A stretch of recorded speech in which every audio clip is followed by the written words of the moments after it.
Neuroscientist Dr. Joe Dispensa heals 6 broken vertebrae in 9 weeks by thought alone. Hear his experience. As I passed 2 cyclists on that particular corner, a red 4-wheel drive Bronco going about 55 miles an hour slammed into my bike from behind. Says Dr. Joe Dispensa, I would soon discover that I had broken 6 vertebrae. I had compression fractures in thoracic 8, 9, 10, 11, and 12 and lumbar 1 ranging from my shoulder blades to my kidneys.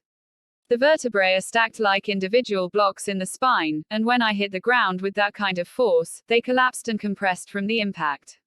The 8th thoracic vertebra, the top segment that I broke, was more than 60% collapsed, and the circular arch that contained and protected the spinal cord was broken and pushed together in a pretzel-like shape.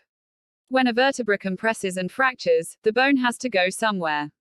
In my case, a large volume of shattered fragments went back toward my spinal cord. It was definitely not a good picture. As if I were in a bad dream gone rogue, I woke up the next morning with a host of neurological symptoms, including several different types of pain, varying degrees of numbness, tingling, and some loss of feeling in my legs, and some sobering difficulties in controlling my movements. So after I had all the blood tests, X-rays, CAT scans, and MRIs at the hospital, the orthopedic surgeon showed me the results and somberly delivered the news. In order to contain the bone fragments that were now on my spinal cord, I needed surgery to implant a Harrington rod. That would mean cutting out the back parts of the vertebrae from 2 to 3 segments above and below the fractures and then screwing and clamping 2 12-inch stainless steel rods along both sides of my spinal column.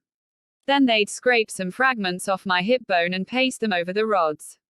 It would be major surgery, but it would mean I'd at least have a chance to walk again.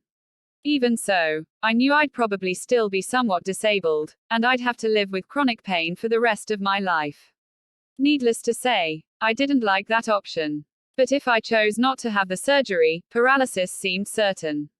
The best neurologist in the Palm Springs area, who concurred with the first surgeon's opinion, told me that he knew of no other patient in the United States in my condition who had refused it. The impact of the accident had compressed my T8 vertebra into a wedge shape that would prevent my spine from being able to bear the weight of my body if I were to stand up. My backbone would collapse, pushing those shattered bits of the vertebra deep into my spinal cord, causing instant paralysis from my chest down. That was hardly an attractive option either. I was transferred to a hospital in La Jolla, closer to my home, where I received 2 additional opinions, including one from the leading orthopedic surgeon in Southern California. Not surprisingly, both doctors agreed that I should have the Harrington rod surgery. It was a pretty consistent prognosis: have the surgery or be paralyzed, never to walk again.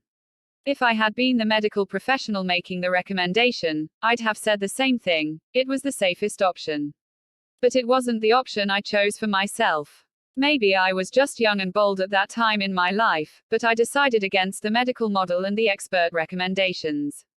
I believe that there's an intelligence, an invisible consciousness, within each of us that's the giver of life. It supports, maintains, protects, and heals us every moment.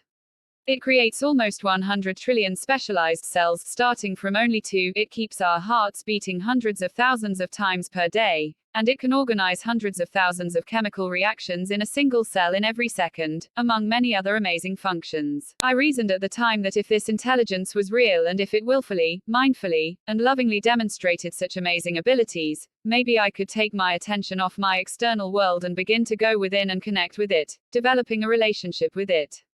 But while I intellectually understood that the body often has the capacity to heal itself, now I had to apply every bit of philosophy that I knew in order to take that knowledge to the next level and beyond, to create a true experience with healing.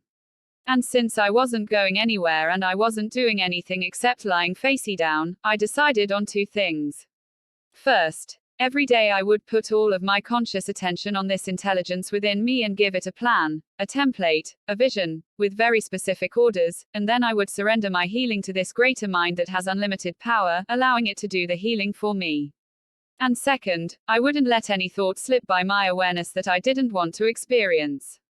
Against the advice of my medical team, I left the hospital in an ambulance that brought me to the home of 2 close friends, where I stayed for the next 3 months to focus on my healing.